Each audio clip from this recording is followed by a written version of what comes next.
Buenas tardes y bienvenidos a una nueva edición de Informe T13.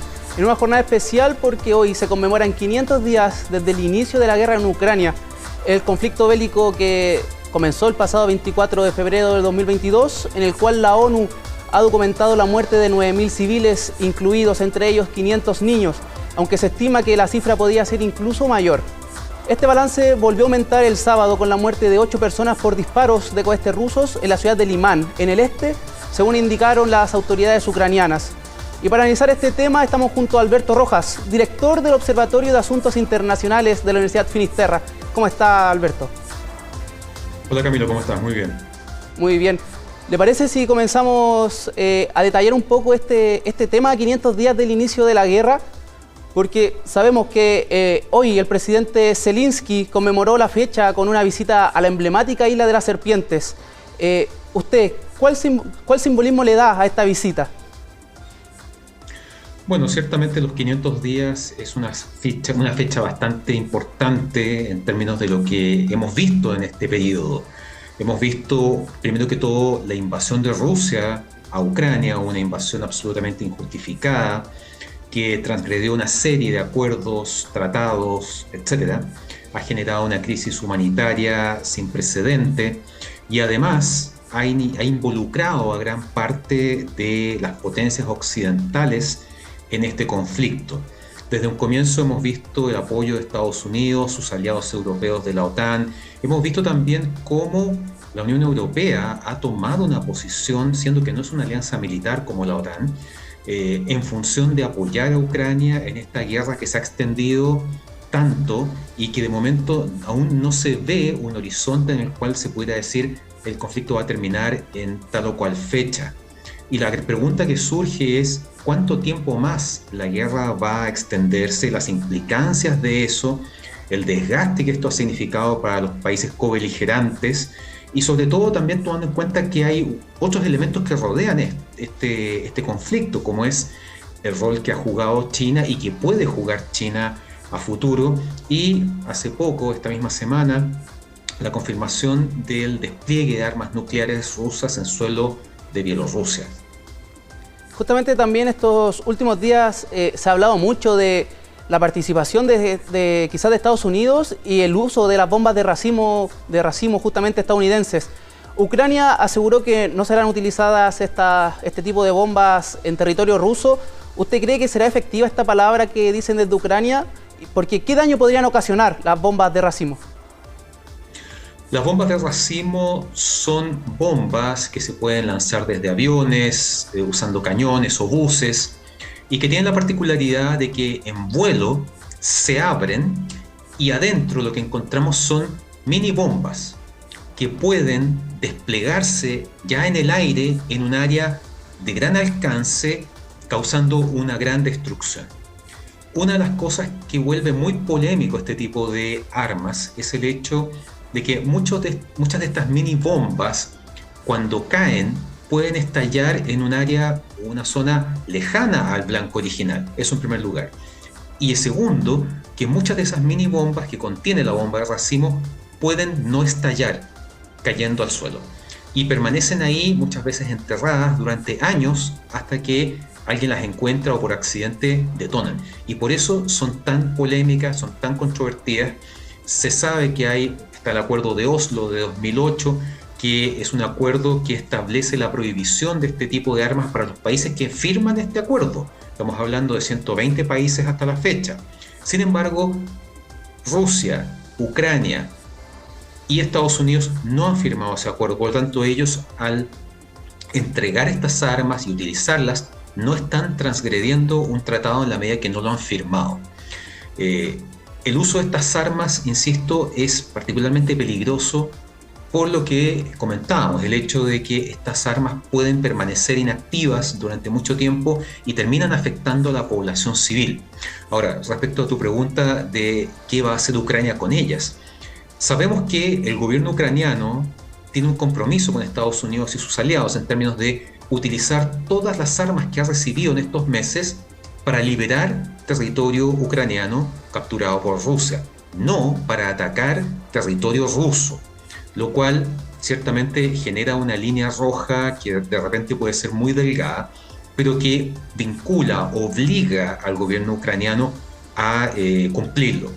Si eventualmente el gobierno del presidente Zelensky utilizara esas armas para atacar suelo ruso, estaría transgrediendo este acuerdo y podría poner en duda, podría incluso comprometer este constante abastecimiento de armas que ha tenido de parte de Occidente. Alberto, usted me comentaba la visión que han tomado los miembros de la OTAN a esta guerra. En este mismo sentido, el presidente de Estados Unidos, Joe Biden, iniciará este domingo una gira por Europa en la que incluirá su visita a la cumbre de la OTAN en Lituania, visitará el Reino Unido, Finlandia y tendrá un sinfín de reuniones con líderes de todo el mundo. ¿Será que la visita de Biden pretende dejar claro a su homólogo ruso, Vladimir Putin, que Estados Unidos está de vuelta, que está presente y que sus alianzas específicamente con Ucrania están más fuertes que nunca? La cumbre de la OTAN de la próxima semana va a reunir a los principales jefes de gobierno de los países que forman parte de esta alianza militar, que hoy llega a los 31 países. El punto es que evidentemente este tipo de reuniones lo que hace es reforzar la postura no solamente estadounidense, sino de toda esta alianza militar que representa a buena parte de Occidente y Europa también. Entonces, en ese aspecto lo que vemos es claramente una señal que se busca entregar a Rusia en términos de demostrar a un Occidente absolutamente monolítico, alineado con la posición de seguir respaldando a Ucrania. Lo importante es lo que va a pasar la próxima semana, el martes y el miércoles, que es las fechas de esta reunión, respecto de qué pasa con Ucrania. Los miembros de la OTAN están divididos respecto de si Ucrania debiera entrar o iniciar oficialmente su proceso de ingreso a la OTAN. Es complejo porque nunca antes ha ingresado a la OTAN un país estando en guerra. Sabemos que además el ingreso de un país nuevo a esta alianza militar tiene que ser por unanimidad. Y de hecho por eso, hasta el minuto, Suecia todavía no ingresa oficialmente a la OTAN. Entonces es complejo pensar que Ucrania efectivamente va a poder entrar rápidamente a la OTAN. Porque en el fondo hay que recordar que dentro de la Carta Fundacional de la OTAN se establece que el ataque a un miembro de la OTAN es un ataque a toda la alianza. Y eso arrastraría a la OTAN a un conflicto directo con Rusia. Y eso es prácticamente un escenario de Tercera Guerra Mundial, cosa que ni Estados Unidos ni sus aliados europeos y probablemente Rusia tampoco quieren. Justamente el presidente de Turquía declaró hoy que Ucrania merece ser miembro de la OTAN. Usted me dice que sí, está difícil que pase, pero ¿cree que pueda suceder en algún momento? En algún momento eso va a ocurrir. La pregunta es si eso se va a concretar estando Ucrania en guerra abierta con Rusia o después de haber llegado al menos a una clase de armisticio, no diré tratado de paz, que eso se ve todavía muy lejano. El punto es que para que un país logre ingresar a la OTAN se necesita la unanimidad de los miembros de la OTAN, que los 31 estén de acuerdo, y en este momento no lo están. Mientras eso no ocurra, técnicamente el ingreso de Ucrania a la OTAN no se puede concretar. Y ya para terminar, una última pregunta, lo que todos nos preguntamos, ¿podremos ver un fin a esta guerra en algún momento? ¿Se puede ver cercano ese suceso? De momento eso se ve lejano, básicamente porque la posición de ambos actores, Rusia y Ucrania, están muy lejos de un consenso. Ucrania ha dicho que para sentarse a negociar con Rusia, lo primero que exige es que Rusia se retire del territorio ocupado en Ucrania. Y sabemos que Rusia no va a estar dispuesta a eso. Ciertamente lo que Rusia ha conseguido en estos 500 días es menos de lo que probablemente muchos esperábamos al comienzo del conflicto en febrero de 2022. En ese momento se pensaba que esta iba a ser una guerra corta, que Rusia iba a llegar rápidamente a la capital de Ucrania, a Kiev, que iba a terminar deponiendo al gobierno del presidente Zelensky.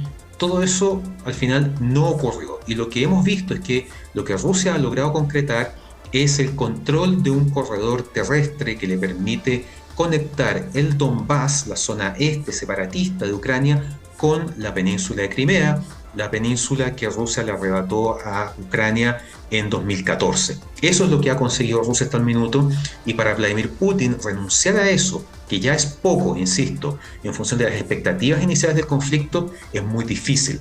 Entonces, en la medida que ninguno de los dos está dispuesto a sentarse a negociar, y sobre todo cuando vemos que está en desarrollo la ofensiva de Ucrania, que ha ido mucho más lento de lo que se esperaba, en gran medida porque carece del apoyo aéreo que ha exigido durante meses, es muy difícil todavía establecer una fecha tentativa o un horizonte para encontrarle un término a este conflicto.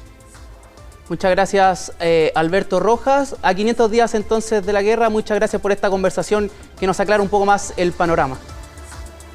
Muchas gracias a ti, Camilo. Muy amable. Con esto cerramos entonces la conversación con el director del Observatorio de Asuntos Internacionales de la UFT.